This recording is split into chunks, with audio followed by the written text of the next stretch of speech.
Hi, everybody. Can you hear me okay? Yeah. All right, I'm Sasha, I lead the exhibitions manager here at CAFAM. Thank you so much for coming to Tim Washington's Artist Talk. I'll just let you know, well, first off, we are really packed in here. So I would really advise everybody to be careful where you are, especially if you're near artwork, to really just step away from it as much as you can. Just gonna let you know a little bit about Tim, then he can take it away himself. Tim was born and raised in Los Angeles. He went to Chouinard Institute, which is what Cal Arts actually initially was, but he graduated from there in '69. He's known for his semi-abstract human depictions in his work, inspired both by folk art and African sculpture. He kept company with peers such as John Outerbridge, David Hammons, and Betty Saar, and a lot of his style developed from conversation with these folks. He has exhibited both at the LA County Museum of Art and at the California African American Museum.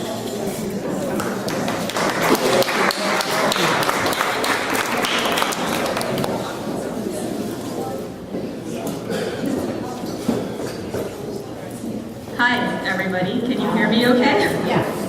All right, I'm Sasha, I lead the exhibitions manager here at CAFAM. Thank you so much for coming to Tim Washington's Artist Talk. I'll just let you know, well, first off, we are really packed in here.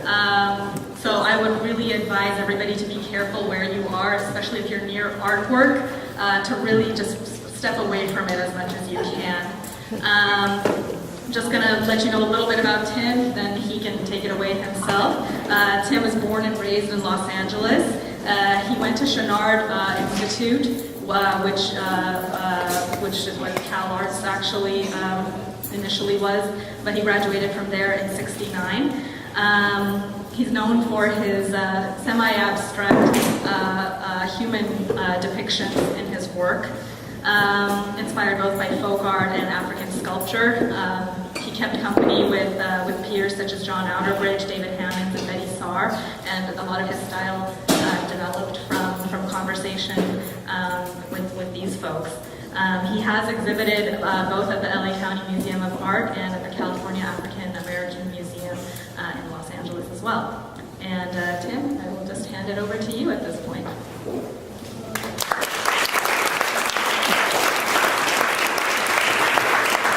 One more thing, we will take questions at the end. Well, I thought it would be a walkthrough explaining my work, but since it's not, I could have told you everything that Sasha told you. But I could add a little sugar on it because my first complimentary notice was at Mount Vernon Junior High School. And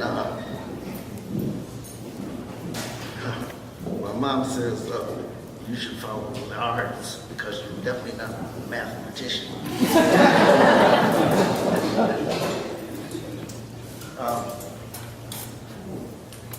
I must admit, my work was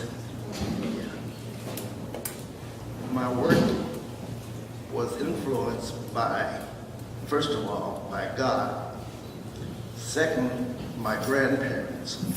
Thirdly, I must admit, Simon O'Neill was a great form of inspiration.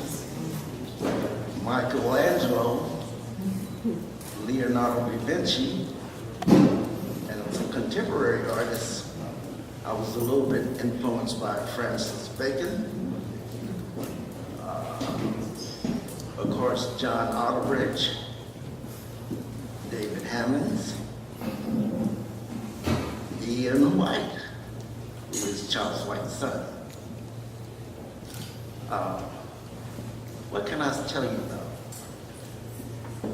Well, I must admit that everything is alive to a certain degree.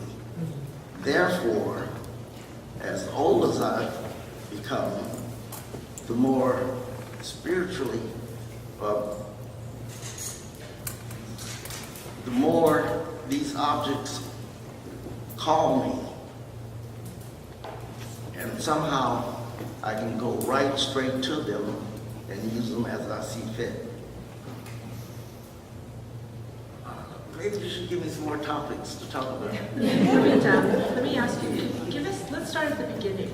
You grew up in Los Angeles and you went to high school and you were very interested in art and you met a very influential teacher in high school. Okay, yes, that's Margaret Works. I don't know if she's here today.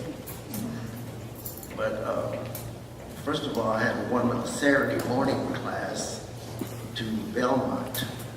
And from there, I won a 4-year scholarship to Chenard's. And it was the most fun of my life because we learned from each other. And if I was a teacher, I would tell my students that the best teacher would be the execution of the work itself. The more you do, the better you become. What else can I say? So, fine, I have lots of questions, so we're good. So you at that time were making very graphic work, and your heart was in a specific place at that time that I think has changed over time. Can you talk to us a little bit about what you were thinking as a very young man growing up in Los Angeles and making art? I truly enjoyed gathering objects as a little kid, taking them home to make something out of them.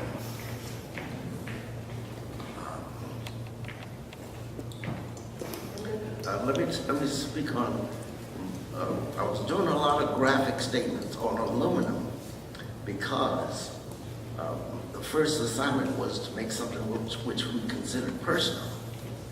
So at that time, I was reclassified in the armed forces as 1A. So right away, I knew I wanted to work on something hard and cold like war. So I did my first anti-war statement on aluminum. The second statement that I did was anti-poverty. And the third panel was the emotion from the death of Martin Luther King, John F. Kennedy, and Robert Kennedy. After that, I did a lot of social commentary pieces, whether I was pro or against.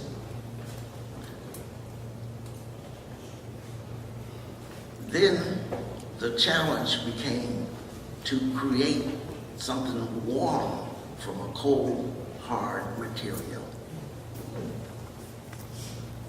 More questions? So how did you meet that challenge?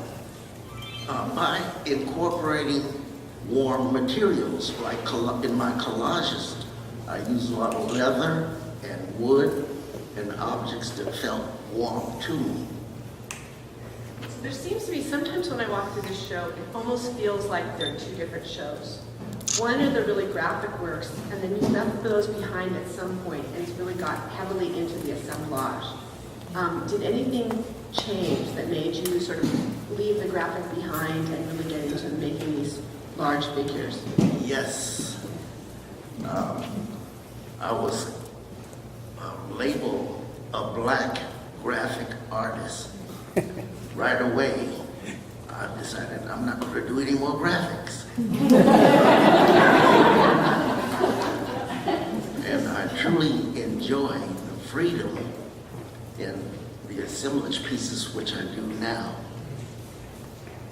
And then you, at some point I saw you used a lot of metal in the earlier pieces, that Love Thy Neighbor and that beautiful work at the beginning. Where did you find those kinds of materials? The piece titled Love Thy Neighbor, I I went out to Terminal Island, where there were huge mountains of metal and scrap metal, and I was able to weld those pieces from a bumper of a Volkswagen. Welding was a challenge too for a while, but I don't like the idea of putting a mask over my face and almost catching myself on fire.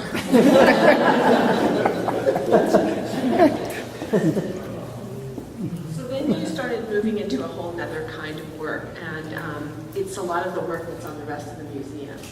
You use a very interesting substance, and everybody who comes into this museum says to me, Suzanne, what the heck is it? Who's using to put these things together? So why don't you talk to the audience about how you discovered your secret sauce? This goes back years when I worked at NBC. I worked at NBC for 19 years. And in the carpenter shop, there was a huge barrel